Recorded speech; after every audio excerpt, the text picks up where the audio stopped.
E eu tô aqui hoje, nosso convidado no Agro é Massa, para a gente falar sobre esse assunto, é o Carlos Aparecido Ferreira, que é da FCA Consultoria, mas também é representante da AGD Bank e cuida, né, no dia a dia desse panorama do mercado de soja, claro, não só aqui em Dourados, mas também em outras regiões.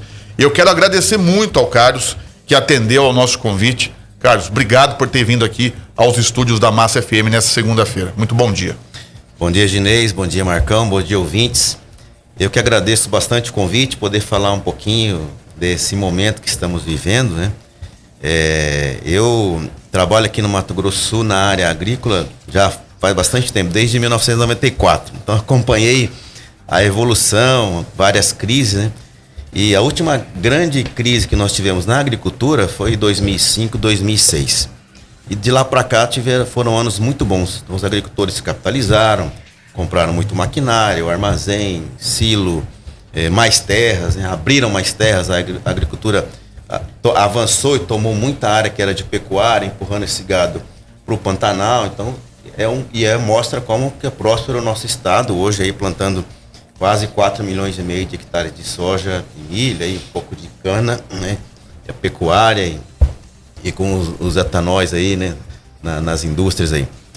Aí, hoje, estão vivendo um momento um pouco complicado, mas ele não apareceu hoje, né? Não é essa safra agora que realmente está difícil, como você falou. Não é algo pontual dessa safra. Não é pontual. Eu trabalho um pouco no Mato Grosso, mas a maioria do trabalho é feito dentro do Mato Grosso do Sul. Então, semana passada eu estava numa área em Sidrolândia, lógico, não é a área toda do produtor, mas tem uma área de 200 hectares produzindo 80 sacas de soja. Produziu, ele colheu. Eu subi na máquina e a gente estava vendo isso. Mas já pertinho tinha área com 40, 35. Não, e é importante você citar isso, Carlos, porque nós trouxemos aqui alguns especialistas também na área de agro, e a própria AproSoja mostra isso, né? Na região de Maracaju, no geral, a safra foi positiva, né? Na região norte também, né? É claro que tem menos lá do que aqui, mas no geral o pessoal conseguiu produzir, não dentro daquela safra cheia que se espera, mas conseguiu muito mais do que aqui na região de Dourados. Isso. Melhor, né? Dourados sofreu, a região sul aqui, Laguna Carapã, Aramoreira, que nunca teve problema, teve esse ano, a Mambá. Então, sim, isso, agora, como nós dissemos, não é pontual. O que está acontecendo, a dificuldade que está tendo todas as empresas do agro, o produtor rural e as empresas de venda de máquina, os prestadores de serviço e as vendas de insumo, é porque isso vem se carregando já há 3 anos. Então, lá há 3 anos já houve um problema do produtor não conseguir quitar a conta pontual daquele ano, conseguir pagar todos os custos daquela safra. E aí o que acontece? Aí ele prorroga um pouquinho, para mais 6 meses, então colheu mal na safra de soja, não conseguiu pagar, prorroga para de milho. Chega na de milho, dá um problema, ele prorroga mais um pouquinho. Vai jogando para frente. E isso tem um limite. As revendas começaram a ficar com problema, por quê? A agricultura aqui no Brasil, ela foi acontecendo um movimento que não deveria ter acontecido. O que é que o produtor fez? Ele pegava o custeio, antigamente era só banco mesmo, então o Banco do Brasil que fazia maior, custeio para a safra de soja. Usava aquele dinheiro ali, uma parte ali, e aí capitalizava um pouco mais o investimento e se financiava numa trade, comprando fertilizante numa cooperativa. Então era 2 dívidas para uma área só. E aí ele chega na revenda, a revenda dá um plano safra para ele compra mais um pouco a prazo. Então ele acaba fazendo 3 dívidas numa área só. Contando que vai colher bem. Sempre contando a esperança sempre existe, o máximo possível. Exato, para honrar. Então ele faz aquela conta ali e vai colher. E isso deu certo por bastante tempo. Realmente as colheitas foram muito boas. Então isso conseguiam pagar essa conta. Colhia ali, pagava todo mundo e estava todo mundo feliz, todo mundo ganhava bem, o juro era mais barato, a coisa andou muito fácil. Quando começa a dar problema de frustração, aí ele já tem que deixar de pagar alguém.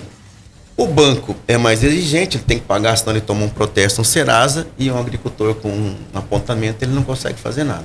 Breca tudo. Paga o banco, ele tenta uma prorrogação numa revenda, e aquilo vai empurrando. E a revenda, ela vai financiando para não perder, porque são agricultores, são clientes de 20, 30 anos, ela não quer perder aquele cliente, e vai se financiando. Problema é que a revenda infla muito o balanço, que ela fica endividada, chega um ponto que até ela não consegue mais comprar do fornecedor. Lógico, tem revenda e os proprietários são muito capitalizados, eles conseguem bancar isso e gostam de ter a margem de lucro no produto e de ter uma margem financeira, porque ele cobra ali um spread ali do produtor também. Então, algumas caminham bem, outras estão sofrendo um pouco. Tudo isso aí declinou em quê?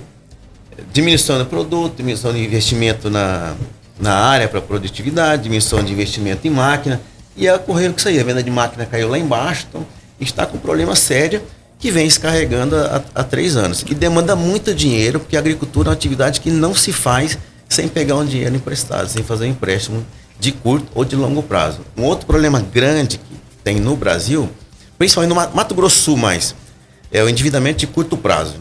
Então assim, o produtor é acostumado a pegar custeio e a cada 6 meses ele tem que pagar aquilo. Então ele fica muito curto, ele não consegue respirar, ele tem que pagar. Muito rápido.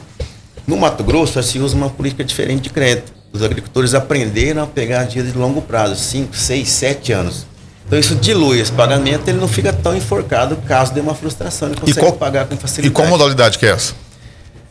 Então aí sai do banco, sai do custeio Banco do Brasil, entra em outros bancos, entra em crédito privado, que é o que eu trabalho no crédito privado, não no bancário, e aí consegue alongar. Lógico, é uma operação estruturada, dá um pouco mais de trabalho para fazer, o produtor tem que dar uma garantia, uma alienação fiduciária de uma fazenda, só que ele consegue diluir isso e passar bem quando vem as crises. Quando você fala que é uma operação estruturada, vamos por aí de 5 a 7 anos. Isso. E estruturada é porque ela é pensada por um prazo maior para que haja essa flexibilidade e não tenha aquela corda no pescoço o tempo todo. Exato.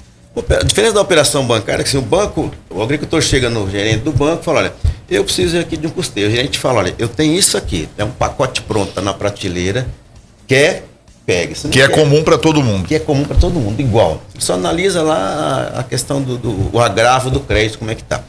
A estruturada não. Então, como que eu trabalho? Como que as pessoas que trabalham no crédito privado trabalham? O produtor precisa de um dinheiro, a gente vai lá, olha, eu vou fazer primeiramente uma análise dele, eu preciso montar para o produtor um balanço e um DRE. A maioria das pessoas não tem. Por quê? Eles são produtores, sabem produzir soja, colher e vender. Agora, a parte documental, muitos não atentaram ainda. Então, a gente tem que preparar esse balanço DRE e eu faço um trabalho sob medida para ele. Então, olha, você precisa de X milhões. Isso aqui vai atender, vai quitar todo o seu passivo aqui, vai te deixar numa posição confortável para poder pagar a operação lá na frente. E o mais importante não é nem a alienação fiduciária, é a condição dele pagar. Então, se ele deve hoje 50 milhões, eu tenho que levantar realmente as 50 milhões e colocar 50 milhões na sua mão. Você vai pagar tudo e vai ficar confortável produzir esses 7 anos ou até 10 anos, pagar a sua conta, sair desse sufoco, ele sai numa situação tranquila lá na frente. Vamos fazer um paralelo do que você está dizendo, que é algo mais personalizado. Vamos fazer um paralelo com o FCO, por exemplo. O FCO, se você não tiver um levantamento, né, ou um DRE, né, que é o que você vai ter aquela planilha com previsão de gastos, com previsão de receita, com previsão de lucro, ou seja, fazer um planejamento financeiro para que você consiga enxergar matematicamente o seu negócio, para que você consiga então, porque tem FCO que chega aí há mais de 10 anos. Sim. Então, no crédito privado é algo similar que acontece. É algo similar. O FCO faz isso também porque tem que prever que ele consiga pagar, porque hoje a situação financeira, o crédito é como se fosse um ser vivo. Hoje ela está de um jeito, amanhã de outro. Então você tem que mitigar esse risco para não perder esse dinheiro, porque o dinheiro de crédito privado ele é de investidor. Pode ser seu, pode ser do Marcão, pode ser meu. Nós vamos lá comprar uma cota de um fundo e a gente coloca no mercado, seja no mercado imobiliário, no mercado de varejo, indústria ou agro. Então tem que mostrar que existe a capacidade de pagamento para esse dinheiro poder voltar. Agora, Carlos, a pergunta que não quer calar. Por que no Mato Grosso, né, no nosso estado vizinho, esse tipo de modalidade está mais avançada do que aqui no Mato Grosso do Sul? Então, um dos motivos é como as áreas de lá já começaram maiores, as áreas lá são bem maiores, os bancos internacionais, ou mesmo os bancos da Faria Lima, que lá começou a trabalhar com dólar primeiro, até tem trades lá que são pioneiras, elas mostraram primeiro para esse agricultor essa importância de fazer investimento a longo prazo. Então, como eles tinham que abrir áreas muito grandes, ele não ia conseguir abrir uma área para plantio de 10 mil hectares para pagar no próximo ano. Aqui no Mato Grosso do Sul, o movimento foi menor, a escala foi menor. Então, o produtor plantava 1.000 hectares, ele ia abrir mais 200, 300. Ele conseguia, com as coisas andando tudo bem, pagar em curto prazo. Coisa que agora não está acontecendo mais. Então, ele está precisando de alongamento. Então, a gente já oferece bastante, já tem bastante operação de até 10 anos, já colocamos, para ele poder sair desse sufoco e não passar essas dificuldades em tempo de crise. Crédito privado, na tua opinião, que trabalha com isso já há muitos anos, vai ser uma tendência daqui para frente? É uma tendência. Desde já alguns anos já foi dito aí por um ministro do governo anterior que ia ser retirado o crédito oficial, né? E o que acontecia? O crédito oficial subsidiado, nós tínhamos já taxas de 2% para o agricultor, para comprar frota, era muito barato. Enquanto uma Selic estava 13%, 15%.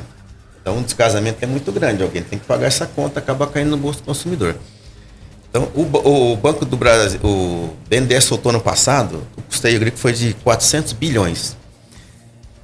Para tudo. Plantio, para comercialização, para máquina, para abertura de terra. A demanda só para plantar soja no Brasil é de 160 bilhões.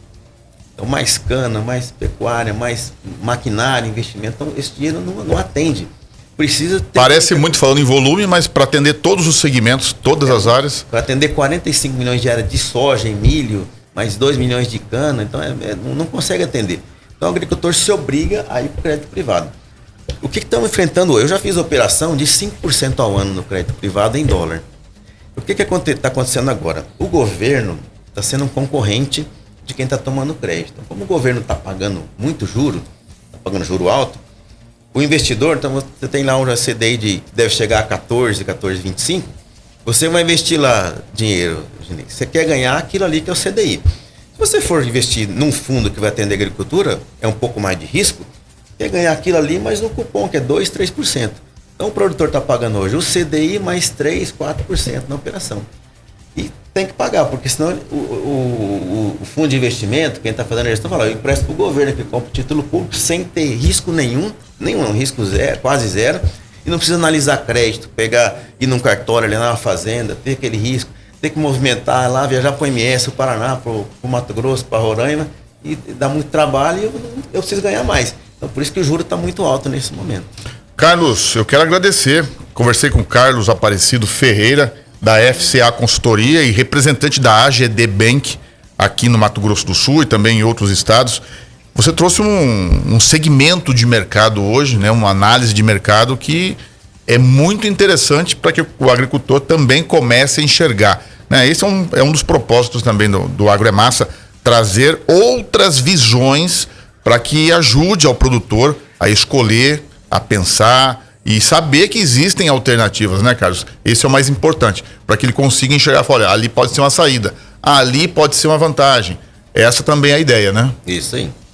Carlos, então muito obrigado. A gente vai chamar mais vezes você para participar aqui, tá? Agradeço, estarei sempre à disposição. Essa tua análise financeira do mercado é muito importante e ajuda a gente a entender um pouquinho de como está aí o Brasil, né, o agro e os desafios do produtor rural. Um ótimo dia, tá? Obrigado.